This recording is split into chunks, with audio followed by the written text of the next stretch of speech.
What's up, everybody, and welcome to another episode of Pog RX. I am your host, GamerDoc. We've got a good show coming for you. I say that with hesitation because I'm about to talk about something controversial.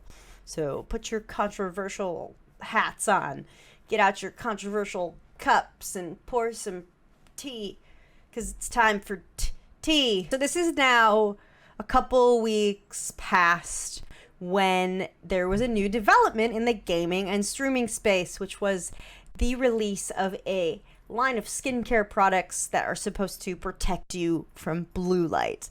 Now, pseudoscience and, I would say immature science should always be met with skepticism, right? It should always be met with skepticism.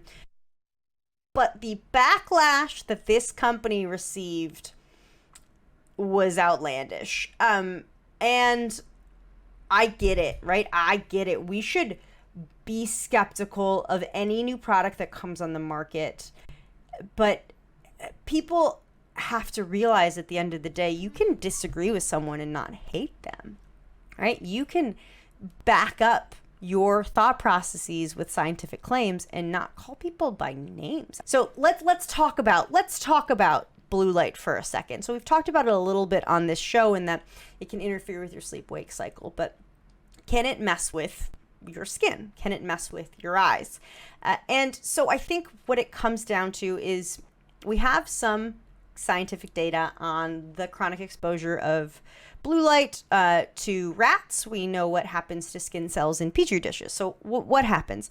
When you normally see light, right? So white light from the sun goes through the solar system, through our atmosphere, hits my eyes, and the way that light's energy is transmitted is in a photon, right? So a photon, it's like a particle, but also a wave.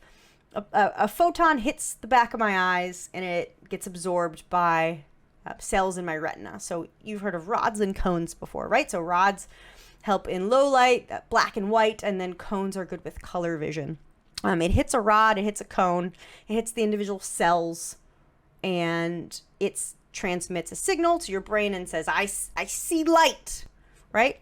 So that's the visual system right there. Who needs to go to medical school? But how this can be problematic is if your cell gets too many photons, right? It can be damaging. It can hurt, it can burn out your eyes, right? That's why we don't look directly into the sun. It's bad for your eyes. So how your body prevents that is when it absorbs a photon of light, those cells undergo a process called bleaching. And it doesn't matter what happens, but it can't absorb another photon for like half an hour. It's out, right? It's done. It's like, I'm out. I'm in my tanning bed. Leave me alone. I'm going to put that little Playboy bunny sticker on. I'm going to listen to some music. Leave me alone. It doesn't absorb any more photons. That's a way for your body to protect itself from your eyesight to burn out. Blue light. So blue light is in the visible spectrum of light. White light, right? If you've ever seen a rainbow before, it's because white light gets refracted through the water in the sky and you see the individual spectrum, right? Red, orange, yellow, green, blue, indigo, violet. So blue light is constantly being emitted by the sun. But the thing about blue light now is when we used to have fluorescent and incandescent bulbs, it wasn't so concentrated. Now that we have LED lights, it uses narrow spectrum blue light a lot more. So we're getting chronic exposure from blue light. And why blue light is problematic for your eyes is, remember that process? A photon hits the cell and then it says peace out for 30 minutes. Well, blue light, once it absorbs a photon, once that photon of blue light gets absorbed, your cells don't have that protective mechanism, and it actually can absorb more and more and more photons of blue light, which in and of itself isn't that harmful. But this makes you more susceptible to damage. It makes you more susceptible to damage from white light, right? So this is all in its infancy. And one of the things is blue light hasn't been around for that long. Yes, it's existed, but we haven't been exposed to LED lights chronically for a while, right? So there's not a lot of data on the long-term research. And it's one of those things that's like, it's like smoking, right? The first papers that said that smoking might cause cancer were released in the 1940s. One of the reasons why no one listened to that paper was it was a guy from Nazi Germany, but no one really listened to it. It wasn't until, I think, the 1960s when the Surgeon General finally released a statement that says smoking is bad. And at that time, half of all U.S. men smoked and a third of all U.S. women smoked. And you're telling me that no one in the 1960s, before the Surgeon General said it, was like, maybe chronic inhalation of this cigarette smoke is bad. Like, no one used their brain and said, probably, right? And so when I think about blue light in our eyes, you gotta think that maybe it's not great.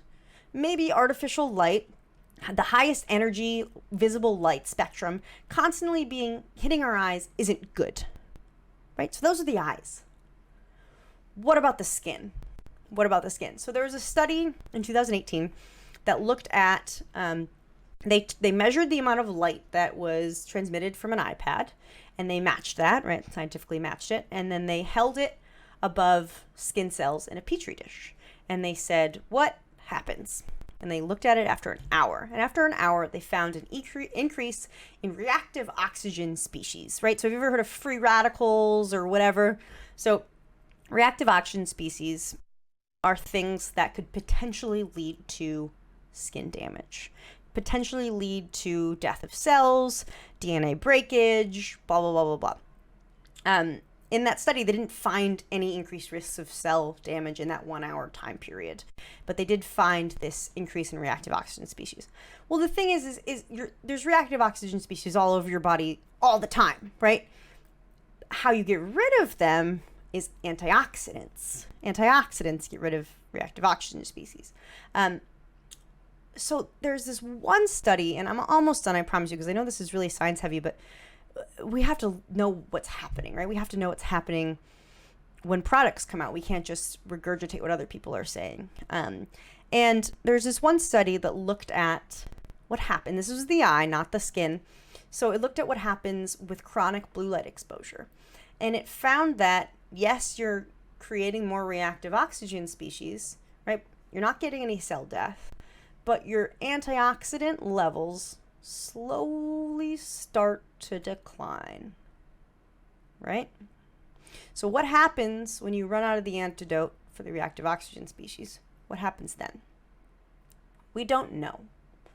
We don't know. Is a skincare product with, I don't even know what they're calling it, blue light protection factor going to help you? Probably not. Probably not. But before we dismiss the chronic exposure effects of blue light because there aren't any studies, I want you to think about why there aren't any studies, and I want you to think about what you think would happen, what you think is going to happen. So that is my lesson. I don't even know if this is a lesson, but that's my talk for this little intro, is because, you know, we all are so quick to react and judge and say what everyone else is saying. I don't think that gamers need a specialized line of skincare products. I also don't think that gamers need a specialized line of 85 different powdered drink mixes. But no one cares about that, but that's none of my business. So just be conscious of the effects of blue light. Don't be a sheep. That's what I got for this intro. Well, let's just go to the PogRx. Here it is, PogRx. Here's a quick and easy esports specific smoothie that you can make. Find yourselves a blender, take a frozen banana, make sure you chop it up and peel it before you put it in the freezer. Add some berries. You really want to get blueberries in here for the antioxidants. Throw in that protein powder with the aftertaste is really starting to get to you. Some peanut butter for extra funsies. Then I like to use oat milk, but if you're on that dairy kick, go for it. Blend it up and enjoy that boosted antioxidant blend for brain power. All right, y'all, there it is. The one tip to help you get better at video gaming. If you want some more tips, luckily we have the head of mental performance at Fit Gamer. He currently works with teams such as Cloud9. Have you heard of them? Spitfire and Hurricane. We have Landon Gorbenko on the show. He has been a long-time correspondent, long-time caller, long-time listener, first-time caller. I don't know what this intro is, but I'm pumped to talk to him, pumped to talk to all of these guests, but it's really nice to have people on the show who I have watched their careers grow and flourish, and Landon has been doing some really cool things recently, and I'm excited for him to share them with us. So let's do it. Landon, welcome to the show. How are you doing? Staying warm, hopefully, with that vest and that tee I see. Oh, it's right now. I think it's below zero where I live, so I have to. I'm always warm, and that's. I think I was telling you that I was going on my last kayak trip of the season because water is now starting to freeze, so it's done. So I'm nice. I'm always bundled up. It's awesome. That is wild. I was just outside. It's like 80 degrees in Washington, D.C., and I was just outside, and my strawberry plant has flowered again. So I think we're in two separate parts of the country. I scrape my car every morning from frost, so there were definitely no strawberries where I live. I don't even have a car scraper, which was problematic last year. Yeah, this is kind of completely tangential to anything we want to talk about, but when I was in undergrad, I had such a terrible car that I've always lived in northern Canada, but the vents gave off humidity, but my car was from California, so it didn't have heat. So during the winter, the humidity would come up into the car and freeze over the inside. And so as I was driving, I'd be scraping. I don't think you're supposed to do that. And I'm not a mechanic, but I do know a thing or two about what's not supposed to happen. But, Definitely not that. Definitely. So you are the head of mental performance at Fit Gamer, and you work with pro teams like Cloud9, Spitfire. So my question is for you, good sir, how do you make gamers better? Ooh, that's a big question. How do you make gamers better? I think, you know what? It's kind of interesting too, is each game has with it its own culture and kind of starting point as well, which is really interesting what I've noticed when you look at League of Legends, when you look at Overwatch, when you look at Call of Duty, when you look at Valorant. The starting points for making people better is so vastly different. And I don't want to get like too personal here. I know like one of my rosters, for example, so brilliant when it comes to understanding how you become better. So they're very engaged in like the importance of peripheral performance training. So we're talking about like the nutrition, the sleep, the exercise, the mental side of things. As you get to go like way deeper, and that's challenging in a sense. Is like when somebody's already like at a high level of understanding the peripheral components of performance. It's like, where do you begin in that? And I think that's the tough question. And there it's things like you're really trying to fine tune certain things like just awareness of what causes a lot of issues that pop up. So if you let's take League of Legends for example, if you are constantly ganking top, or we had that exchange or that Twitter pop, but if you're constantly ganking top and you're losing your solo queue games because you're ganking top a lot, trying to create that deep awareness of understanding that your tendencies in game or what you're doing is difficult in a sense, but trying to find people, teach them how to recognize their own patterns, acknowledge those patterns, then redirect what would be a little bit more optimal for that. I heard you're quite good at League of Legends. Little birdie told me. Who told you that? I know. A doctor never reveals their journalistic sources. Yeah, I'm okay. League is my game. I'm all right at that. Yeah, you're pretty good. So I'm a player, and I might be doing things that I've developed skills. I developed patterns over the years. Some of them might be good though, right? And some of them are bad. And what if my success comes from I level 2 gank top and no one expects that, right? And so how do I tell if what I'm doing is leading to good things or bad things? Also another good question. And I don't know if this is answering your question, but I'm gonna run down this path a little bit. Can't wait.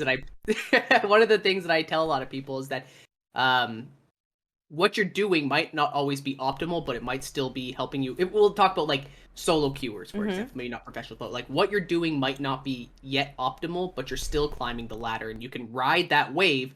So that level 2 gank, for example, like say you're playing Jarvan, you're starting your red side, you're starting on your red buff, level 2 gank, get that 1v2 versus the top lane. Cool, ride that wave all the way up the rank ladders. It might take you to platinum, it might take you to diamond, whatever it might be. But keep on riding that until you plateau. When you plateau, now it's time to really take a step back and reassess, because there's always going to be things that you can optimize. And at a certain level, whatever you're doing, no matter how good it is, at a certain point in your career or a certain point in your progression, what you're doing will plateau. You'll hit that edge of what that can get you. It's that point that really defines people, because a lot of people will then fall into this cycle, kind of like spinning their tires over and over and over again, where this has worked up until this point, just got to try and like forehead my way through it and just bash through these doors and continue to do this thing, level 2 gank, level 2 gank, level 2 gank, level 2 gank, whatever it might be. But you're now at this plateau point. They're not taking that time to step back and realize that the things that they've been doing up until this point were good up until this point, but no further. And I think that's really one of the defining spots, is what will set a player from who's going to climb to, maybe it's like diamond into masters, grandmasters, challenger, whatever it might be, is the ones that can ride a wave up and then reassess when they hit the plateau, then ride the wave up again, reassess when they hit the plateau, and then continue to do that process. Because I mean, the amount of times I've seen players just be absolute phenomenal, like masterminds at the game, but then hit that plateau and be unable to break a plateau. That's a really tough skill to learn. That seems remarkably intelligent, but also at the same time remarkably difficult. Because if I'm a pro player and I've made it to pro league with my strategies, and I get on this team and my team is not winning, we don't make it to worlds, nothing good is happening, all of those strategies that I've done in the past got me there. So my initial thought is, well, my teammates suck, right? Like, of course it's the teammates. I mean, obviously it's not me. It doesn't matter if that I went like 1-12. It obviously wasn't me. It doesn't matter that my opponent out farmed me and that I made stupid decisions. How do you get people and even get yourself to turn that microscope inside? I actually just put kind of like a similar tweet out like this today, because historically speaking, when we look at almost any sport or Olympic sport, like whether it's cycling, swimming, badminton, whatever it might be, maybe not badminton. I want to look at badminton. But, yeah. When you look into those, it's like somebody hits the top, they hold that top for a very long time, and you almost hit a plateau, because it's hard to, when you're the best, it's hard to be better than the best. So you hit that plateau, and then you see kind of a changing of the guard over time. It sometimes takes a few decades, but you see that transition happening.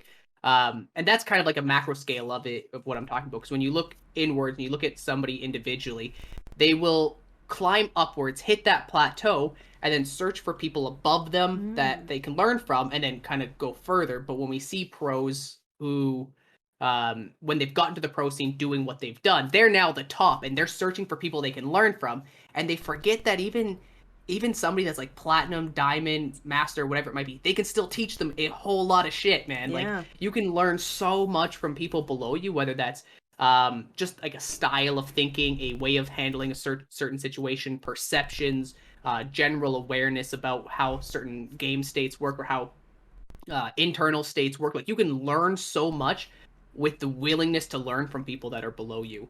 And I think I actually just tweeted about that today. It's very, very interesting that it's popped up. And I think that's, when it comes to the pro scene, this is one of the things that I try and hammer in, is that despite being at the best, you should be willing to go and coach people that are lower than you. So if you're in the LCS, like, man, go volunteer some time with a high school team or a plat level player in the same role, whatever it might be. Like, just by simply coaching somebody else or learning from somebody else that's below you, like, it's going to do wonders for your game. It's going to help you break a lot of plateaus, because it's forcing you to change the way you think. That's really intelligent. Okay, switching gears here for a moment, because I could go down this path for forever. So I was, speaking of tweets, Jack, the CEO of Cloud9, recently tweeted, "Huge thank you to Mike and the team at Fit Gamer. All season, they trained us every scrim day and even prepared travel workouts. These workouts were key to us having the mental and physical stamina to get through the long play-in group stage." How the heck does working out help me in group stages at Worlds? It's funny. We were watching. Did you watch what was it, the spring finals? I think it was the one that Cloud9 won the LCS. No. It was fun because I was texting the Fit Gamer team, specifically Mike. Mike is the guy that does the physical training for Cloud9. I was texting Mike, and I think I can't remember, it was Fudge and Blabber and maybe Sven were on stage, and they were doing squats. And I was like, Mike, you did it! They're on stage doing squats, and they're like, they're up, and they're like, all right. They're going for it. And I was like, Mike, you got it, You gotta right? clip that. We did. I think we have a photo of it somewhere, I'm sure. Anyways, sorry, I like to get animated there. What was your question? How does physical workouts How would that? Why am I doing that on stage? Like, isn't it just about solo queuing? So I think it really boils down to maybe three things. Obviously, like one of the big topics that we always talk about is how general physical health, like muscle development, cardiovascular development, is just great for overall cognition. It helps you think clearer, a little bit faster processing, better decision making, yada yada yada, that whole spiel. Two other things that I think aren't maybe as aware, or I think most professionals are aware of this, but not the players per se, is that one, going into a group stage, a tournament, whatever it might be, is extraordinarily stressful. Like, there's a lot of physiological things that happen when stress sets in, right? Like, there's a lot of research when it comes to Robert Sapolsky does some great books on this, like why zebras don't get ulcers, like that kind of stuff. But great book if you haven't read it. I love that book. Old but good. But we can see that the body is impacted by mental stress, and so when you're going into group stages, you're getting that classic like flight or flight. You're getting that stress response in your body, and doing a little bit of quick exercise beforehand helps to calm down those nerves, gets the blood flowing, eases up the jitters, helps you kind of dial in a little bit, because you're not just stewing in your own misery at that point. You're actually doing something with it, right? So that's one thing. The other thing would be with in terms of like group stages or something that's like prolonged, like Worlds this year was a double round robin, right? You have the 3 games and you have a day of 3 games against all the best teams in the world. That's grueling. Like, sitting there for that long, being under that stress for that long, that period of time, it's rough. Like, that's physiologically, not just mentally, but physiologically tiring. Being prepared for those kind of environments where it's going to be long, it's going to be hard, it's going to be grueling on your body. Being prepared for those environments by doing the workouts beforehand, by doing the workouts in the morning, by just having your body physically conditioned for that long, grueling, stressful environment is going to do wonders for maintaining your performance over the given day or over the week or the entire tournament, whatever it might be. So I think those are really like the 3 primary reasons why those workouts are so crucial in order to maintaining performance over time. Yeah, I love that. I mean, I definitely 1,000,000,000,000% agree with you on all of that. Okay, I got another, in my investigatory journalism, I came across your LinkedIn page. I'm trying to get better at LinkedIn, whatever. But LinkedIn says you work specifically with resilience, emotional regulation, anxiety, and anger management. When people hear the term emotional regulation, sometimes people get angry because they're like, it's impossible to regulate your emotions. And it's almost like that statement right there means you need some emotional regulation. But getting tilted is pretty common across all esports titles. So how, I mean, for me, when I play angry in hockey, I play better. How is getting tilted bad for me? Like, if I play better when I'm tilted, let's go. Why is it bad? This is a conversation I literally just had. I won't say the roster name, but I just had this conversation with the roster about 2 weeks ago. And I also did a little, like a seminar on this. Not a seminar, it was a Discord call. Let's not call it. It was a Discord call with a big group of people. But talking about how tilt actually isn't necessarily a bad thing, and how you can utilize it, because I gave that exact example. Like, when people get fired up in football, hockey, soccer, like, man, you can just go for it. Like, you play better. Like, so how can tilt both be this thing that makes people play insanely well, and also this thing that's so terrible? And I think a lot of it boils down to understanding the mechanisms of tilt a little bit better. And so along with tilt, there comes a lot of dysfunctional things, right? Like, tilt will lead you to AFK in your game. It might lead you to flame your teammates. It might lead you to make some really horrendous decisions about inting or running it down, or whatever it might be. Like, there's a lot of dysfunctional things that can come from tilt. So the key piece here, and why it's important to kind of like regulate that, is because if you can remove those dysfunctional parts of tilt, you now have this incredibly energizing and invigorating emotion that can actually drive you forward. And the example I give, I'll use League of Legends. The example I give is like, let's imagine you're making a Baron play, right? And you have your jungler. They just missed the smite. The enemy team, the Lux just stole it with the Lux ult just stole the Baron from you. Everybody's just raging at your jungler at that point, right? So everybody's tilted. But now imagine that situation of you now are kind of at odds. Like they have Baron, they probably have some kind of gold lead or some kind of game advantage now. In order for you to overcome that, you have to become hyper focused. You have to come like dialed in, play extraordinary macro, and we've all seen that happen where the enemy team steals the Baron, and it kind of like pushes you into the moment even further, and you become better at the game because you have to be better at the game, otherwise you lose. And so in that moment, you can see that the tilt towards your jungler, towards the enemy team for getting the Baron, actually gave your team the edge if you remove the dysfunctional parts of tilt. So instead of flaming your jungler or raging or going AFK or just trying to slam FF constantly, you take that energy and you focus it in something a little bit more productive, like, all right, so now we have to do 1-3-1 to manage our waves. We have to push the waves out when they reset so they can't get immediate Baron pushes. It really like can kind of hyper focus you in. So when I'm talking about things like emotion regulation, specifically going into the tilt part, I say tilt's actually something you shouldn't be scared of. The potential of the dysfunctional parts of tilt, that's what you should be scared of, and that's what we're working on. We're not working on getting rid of tilt, we're working on getting rid of these negative parts of it, because now you have something that's extraordinarily useful. I love that. I love that. Yeah. I literally had a conversation with someone today about tilt and didn't say it as eloquently as you did, but I will now. So. Yeah, there you go. It's so true. It's because I think it's like swearing in the US, right? We swear in anger primarily, so we think all swearing is bad. It's like getting passionate, getting tilted, getting heated, getting hyper focused is bad because of the things that go along with it. Like you don't need to yell at your teammates if you're tilted. You can be internally tilted and frag out, but you just need to not yell at people because that's not cool. So I love that. Yeah, and I think when you start, like even taking the concept of like getting on your keyboard and starting to flame your jungler or getting pissed off at somebody, like all of that you're doing is essentially taking your mind off of the game, because you're typing, you're thinking about something else, you're giving resources to another part that doesn't need resources, and every time you do that, your brain isn't focused on what you need to do, and so you're directing all this really useful energy and focus and kind of like resources into the wrong area that's making it worse. Yeah. And so if you can fix that, tilt's actually a good, I think tilt's a good thing if you can fix those things, because it does. It gives you that energy. Like, it hypes you up. Yeah, that's really smart. Okay, my very last question is, you, sir, are given a prescription pad. This is not medical advice. And the goal is to write down one thing, one prescription that is going to make someone a better gamer that they can do tonight. It will make them better tomorrow. What are you writing down on that prescription pad? To follow your Twitter, obviously.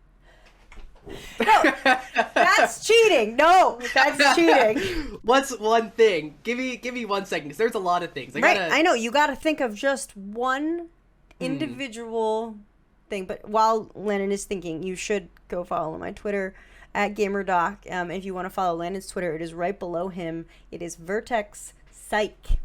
So follow both of us on Twitter. Wow, one thing is so hard to... I mean, this is kind of vague, I suppose. But I think truly, like, the root of growth is awareness. And so spending time to reflect, not just on your game, but just your general life, spending time to reflect on yourself every single day. So the way that you do things, the way you play the game, how well your games went, how well your school went, how well your work went, whatever it might be. Spending time to reflect and become aware of how you do things will truly give you tremendous growth in whatever you're trying to do.